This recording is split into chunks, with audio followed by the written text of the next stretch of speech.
gente! Eu sou Danusa França e esse é o vídeo número 12 da playlist Shiatsu França. Vamos em frente, que temos muitas informações. Nesse vídeo vocês vão conhecer as contraindicações do Shiatsu. Então, um golinho de água para já preparar aqui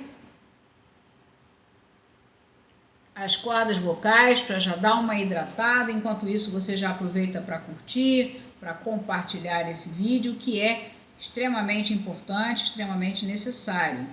Então, em que situações você não deve utilizar o Shiatsu? É exatamente esse o foco dessa videoaula aqui. Doenças contagiosas, câncer, febre, infecções, inflamações, em especial na região abdominal, como por exemplo a colite, que é a inflamação do cólon, é uma inflamação no intestino, verminose, cirrose hepática, hepatite, pós-operatório. Pós-operatório é bem melhor trabalhar com drenagem linfática quando for indicado. Doenças infecciosas da pele, qualquer tipo de lesão, qualquer tipo de machucado, você não pode trabalhar em cima. Debilidade física extrema, não deve trabalhar em crianças abaixo de 4 anos de idade. Nesses casos a gente utiliza Chantala, que é uma técnica fantástica, que tem até uma playlist aqui no meu canal. Gestantes, gravidez, eu prefiro não trabalhar com o Shiatsu. Existem alguns teóricos que até gostam de trabalhar, mas na realidade existem pontos ao longo dos meridianos que são vasodilatadores e são considerados pontos inclusive abortivos. Então eu prefiro não utilizar Shiatsu na gestação. Isso aí é uma questão de ponto de vista. Bexiga e estômago cheios, normalmente a gente precisa de um intervalo aí de pelo menos 2 a 3 horas de jejum, e isso a gente orienta o nosso cliente holístico. Miomas, menstruação hemorrágica, uso de DIU e diafragma. Pode acontecer, o DIU, por exemplo, dele sair do seu posicionamento na manipulação do abdômen, o que poderá provocar cólica, dor na relação sexual, dor pélvica, sangramento, pode acontecer até uma infecção. Então tem que ter muito cuidado na hora de trabalhar o abdômen de uma pessoa que utiliza o DIU como um método anticoncepcional. E se acontecer algum desses sintomas, se você perceber que houve uma movimentação nesse posicionamento, tem que procurar o ginecologista imediatamente. O diafragma ele é colocado minutos antes da relação sexual, mas ele é retirado por volta de umas 12 horas após a relação sexual. Então, durante esse período, o certo é evitar uma massagem que seja mais vigorosa na região do abdômen. Certo? Mais um golinho de água.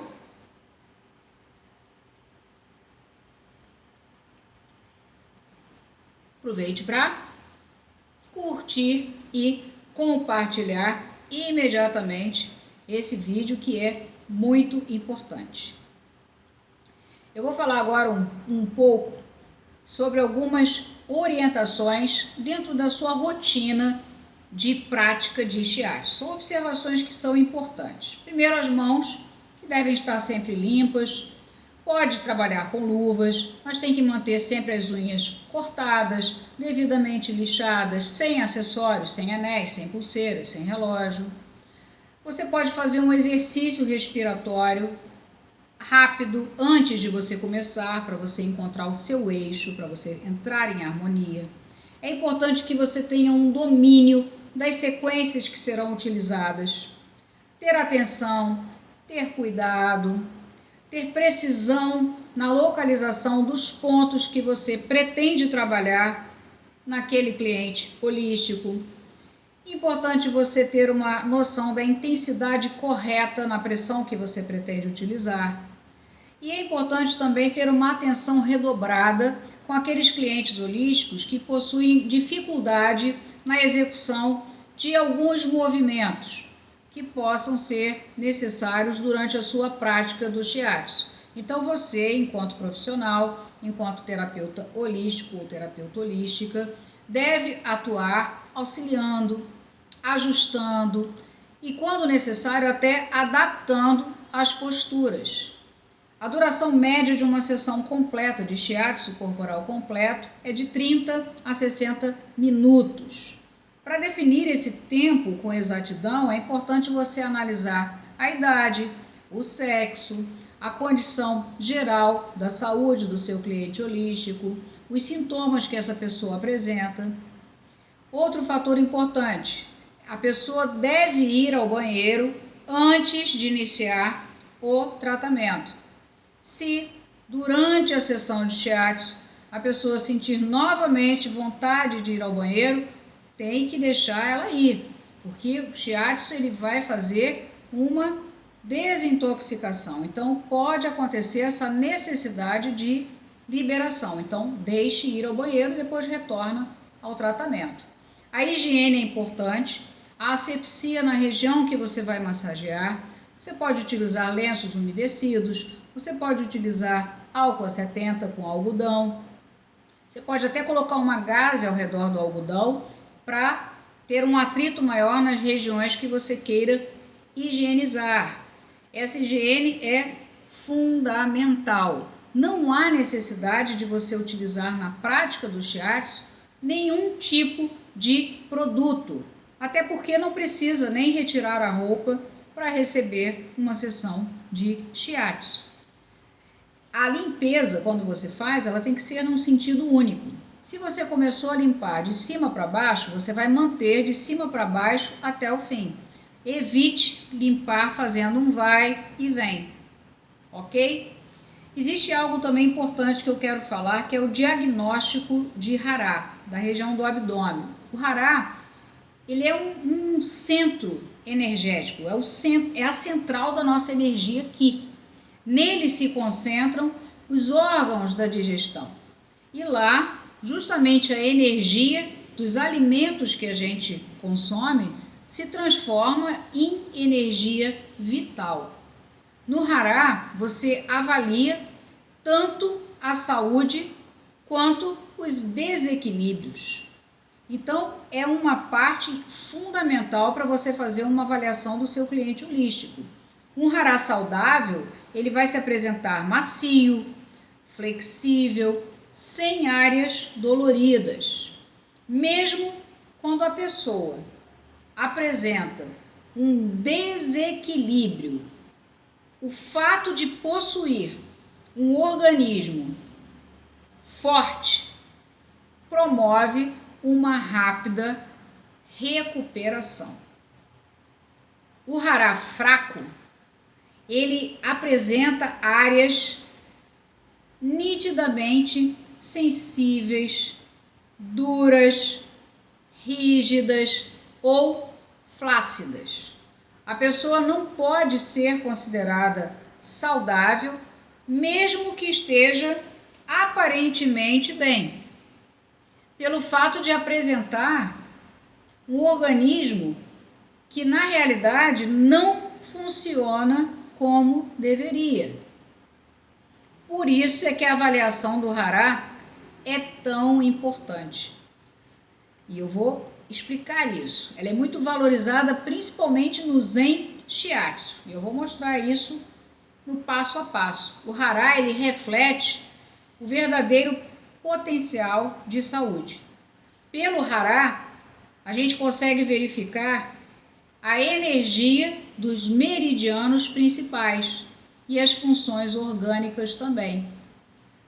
No Japão, existem especialistas em shiatsu no Hara. Eles se dedicam a essa prática. E essa terapia específica é chamada de Anpuku.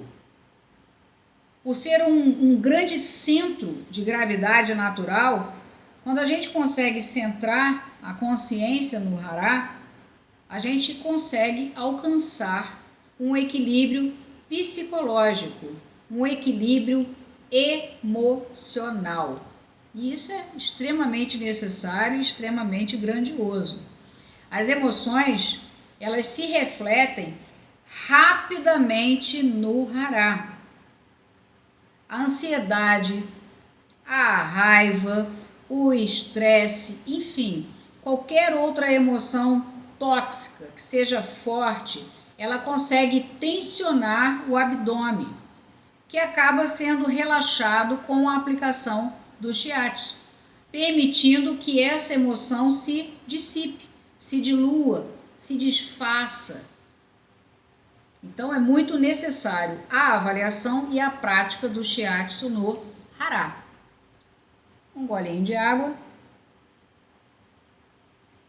Sempre que eu falo dessas contraindicações, eu me lembro de uma situação que eu vivi há muitos anos atrás num curso de shiatsu presencial. Eu estava justamente falando sobre a questão de contraindicações. Era uma turma presencial, era uma turma que acontecia nos finais de semana. Eu me lembro bem que na hora do intervalo, uma aluna se dirigiu a mim, desesperada, muito preocupada. Ai, professora, eu acabei de passar, né, ela relatando que ela tinha acabado de vivenciar um outro curso que ela fez de shiatsu. E na hora da prática do abdômen, utilizaram a barriga dela para fazer as demonstrações. Puxaram ela na hora da prática, ela se deitou e foi. Várias pessoas manipularam o abdômen dela, fizeram várias aplicações de shiatsu, enfim. Ela era uma pessoa que usava DIU. E quando fizeram essa prática no abdômen dessa minha ex-aluna, não perguntaram nada, não perguntaram nenhum histórico médico, se ela tinha algum problema na região do abdômen, se ela estava menstruada ou se ela estava grávida, se ela utilizava justamente DIU ou diafragma. Não perguntaram literalmente nada, simplesmente chamaram e fizeram a prática no abdômen dessa moça. E é aí que eu falo que cada pessoa tem uma forma de conduzir o ensino de shiatsu. Por isso que a gente acaba colocando o nosso sobrenome. Por isso que aqui eu acabei colocando o nome da minha playlist de Shiatsu França, porque shiatsu ele vem de várias referências diferenciadas. Ele tem uma raiz muito forte, mas ele tem uma raiz também muito ampla. Então a gente pega o bom de cada referência e a gente vai criando a nossa visão, o nosso método dentro de um grande método. Por isso que a gente acaba colocando o nosso sobrenome. Então, são formas diferenciadas. Então, ela não teve essa orientação de contraindicação. Então, o que aconteceu? Semana seguinte, tendo a minha aula, ela teve acesso a essa informação importante. E ela estava se sentindo mal. Depois que aconteceu a prática, ela estava exatamente sentindo o que eu acabei de relatar. Ela estava sentindo dores, ela estava sentindo um incômodo. E aí ela veio desesperada falar comigo. O que eu faço, professora Danusa? Estou sentindo tudo isso. O que eu faço? Falei, olha, estamos no final de semana, então semana que vem você vai ao consultório do seu ginecologista, se possível na segunda-feira, pedindo para verificar o que aconteceu com você. E, dito e feito, tinha saído do posicionamento, quer dizer, e se ela não tivesse feito aquela aula comigo? Ela teve muita sorte, porque ela teve a informação na hora que ela precisou. Por um acaso ela fez aquele curso e em seguida fez o meu. Então ela teve a sorte de ter a informação precisa no momento exato. Mas poderia não ter acontecido. Ela poderia ter carregado um problema muito sério para a vida dela por falta de informação. Por isso é muito importante ter atenção com as contraindicações que eu relatei aqui. Caso você tenha algum tipo de insegurança, vem um cliente holístico para você, você avalia e ele apresenta algo que seja totalmente diferente do que você conhece, e você sinta algum tipo de insegurança de trabalhar com esse cliente, qual a orientação que eu dou a você? Peça a esse cliente que pergunte ao médico que o acompanha se é permitido ou não fazer uma massagem, fazer uma aplicação, receber uma aplicação de shiatsu. Essa é a forma mais prudente de trabalhar, pedindo autorização ao médico que acompanha aquela pessoa. Ok? Então, fica essa ilustração, essa história, que é uma história importante, verdadeira, que aconteceu realmente aí dentro da minha experiência, do meu longo tempo aí trabalhando e ensinando shiatsu, e aprendam a lidar com as possíveis contraindicações. A grande maioria das pessoas estão aptas a receber shiatsu. Então, tem que ter atenção, fazendo uma triagem a partir de uma boa avaliação, uma boa conversa, tendo interesse na história de vida daquela pessoa, na história de saúde. É muito importante ter esse interesse, conhecer essa história. Ok? Fecho mais um vídeo aqui e vamos em frente, que ainda tem muita matéria. Enorme gratidão!